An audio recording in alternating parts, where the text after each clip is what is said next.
Pernah kepikiran nggak sih apa sebetulnya yang ngebentuk semua benda di sekitar kita? Mulai dari es batu yang dinginnya minta ampun, sampai uap air yang panas. Hari ini kita akan bedah tuntas rahasianya. Selamat datang di penjelajahan kita tentang zat dan segala perubahannya. Coba deh bayangin es, air, dan uap. Kelihatannya beda banget ya kan? Yang satu keras, yang satu bisa kita minum, yang satunya lagi ya melayang gitu aja di udara. Tapi sebenarnya apa sih benang merah yang nyambungin ketiganya? Nah, ini dia jawabannya. Mereka semua itu zat yang sama persis. Kuncinya ada di sesuatu yang super kecil dan gak kelihatan mata, yaitu partikel. Dan yang paling penting, partikel-partikel ini tuh gak pernah diem, selalu bergerak. Penasaran gimana cara kerjanya? Yuk kita lihat lebih dalam. Oke, pertama-tama kita bakal nyelam ke dunia yang tak kasat mata, yaitu dunianya para partikel. Kita akan lihat gimana makhluk-makhluk super kecil ini jadi dalang di balik semua hal yang kita lihat dan rasakan setiap hari. Jadi apa sih partikel itu? Gampangnya, anggap aja mereka itu kayak bata Lego paling kecil yang nyusun segalanya. Nah, partikel ini punya dua aturan main utama. Pertama, mereka selalu dalam gerak, dan kedua, selalu ada gaya tarik-menarik di antara mereka. Ingat ya, gerak dan gaya. Anda pasti pernah kan ngalamin ini?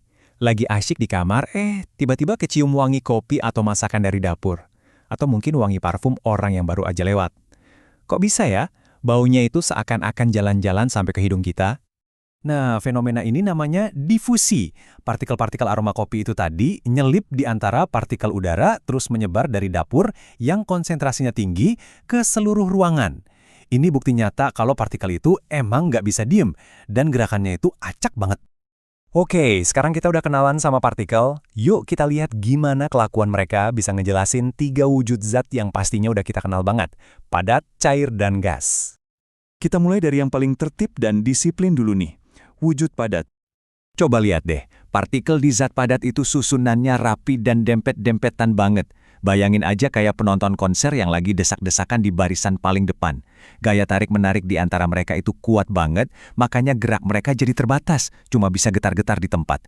Itulah kenapa batu atau meja bentuknya tetap dan gak berubah-ubah. Oke, sekarang gimana kalau kita kasih sedikit kelonggaran buat partikel-partikel tadi? Selamat datang di wujud cair. Di wujud cair, partikel-partikelnya itu kayak orang-orang di sebuah pesta. Mereka masih deketan, tapi gaya ikatannya lebih santai.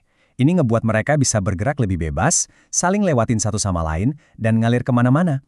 Mereka bakal ngisi bentuk wadahnya, makanya air bisa kita tuang dan bentuknya selalu ngikutin gelasnya kan? Dan terakhir, mari kita kasih kebebasan penuh buat partikel-partikel ini. Inilah dunianya wujud gas. Partikel gas itu, wah, kayak sekumpulan anak kecil yang baru dikasih minuman energi terus dilepas di lapangan super luas. Gerak mereka super cepat dan acak ke segala arah. Jaraknya saling berjauhan dan gaya tarik-menariknya hampir nggak ada. Inilah kenapa gas bakal selalu memenuhi ruangan sebesar apapun. Kuncinya, sekali lagi, ada di jarak dan energi gerak mereka. Nah, sekarang bagian serunya. Mari kita gabungin semua ini dan kita ikuti perjalanan sebuah partikel air dari wujud es yang beku sampai jadi uap yang panas. Kita lihat gimana teori partikel ini bekerja di dunia nyata. Ini nih, ada teka-teki yang menarik banget. Kalau kita panasin es, suhunya kan naik terus ya. Tapi anehnya, pas banget di suhu 0 derajat Celcius, pas esnya mulai cair, suhunya itu seakan-akan macet, nggak mau naik lagi. Padahal kompornya masih nyala. Kemana ya perginya energi panas itu? Jawabannya keren banget loh. Energi panasnya itu ternyata nggak dipakai buat bikin partikelnya bergerak lebih cepat. Tapi semua energi itu dipakai buat satu misi khusus, ngerusak borgol atau gaya ikatan kuat yang selama ini ngegembok partikel-partikel es di posisinya. Momen pembobolan borgol ini terjadi di suhu yang sangat spesifik, yang kita sebut titik leleh. Kalau untuk air, ya di 0 derajat Celcius itu. Setiap zat padat punya kode rahasia titik lelehnya sendiri-sendiri. Jadi, ceritanya gini. Di bawah 0 derajat, partikel es cuma bisa getar makin kencang waktu dipanasi. Tepat di 0 derajat, semua energi dipakai buat ngelepasin ikatan, bukan naikin suhu. Begitu semua jadi air, baru deh suhunya naik lagi dan partikelnya bergerak lebih cepat. Hal yang sama persis kejadian lagi di 100 derajat. Energinya dipakai lagi buat mutusin sisa ikatan terakhir dan whoosh, air pun berubah jadi uap. Di atas 100 derajat, partikel uap makin menggila. Dan suhu di mana cairan akhirnya lepas landas jadi gas ini kita sebut sebagai titik didih. Untuk air, kita semua tahu angkanya 100 derajat Celcius. Ini adalah pemberhentian penting kedua dalam perjalanan energi sebuah partikel. Jadi, apa kesimpulan dari semua ini? Apa sih sebenarnya yang ngatur semua perubahan wujud yang luar biasa ini? Jawabannya cuma satu kata, energi. Gampangnya gini, cuma ada dua pilihan. Kalau kita tambahkan energi, misalnya dengan dipanaskan, zat padat akan meleleh atau zat cair akan mendidih.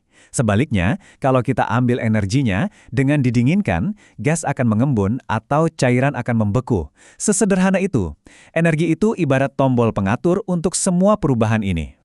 Terus, kenapa kita harus peduli sama semua ini? Karena konsep sederhana ini lagi kejadian dalam skala raksasa di planet kita. Pemanasan global itu pada dasarnya kita lagi menambahkan energi ke sistem bumi. Hasilnya, es di kutub meleleh secara masif, permukaan laut jadi naik, pola cuaca jadi kacau, dan rumah bagi hewan-hewan kayak burung kutub perlahan tapi pasti menghilang.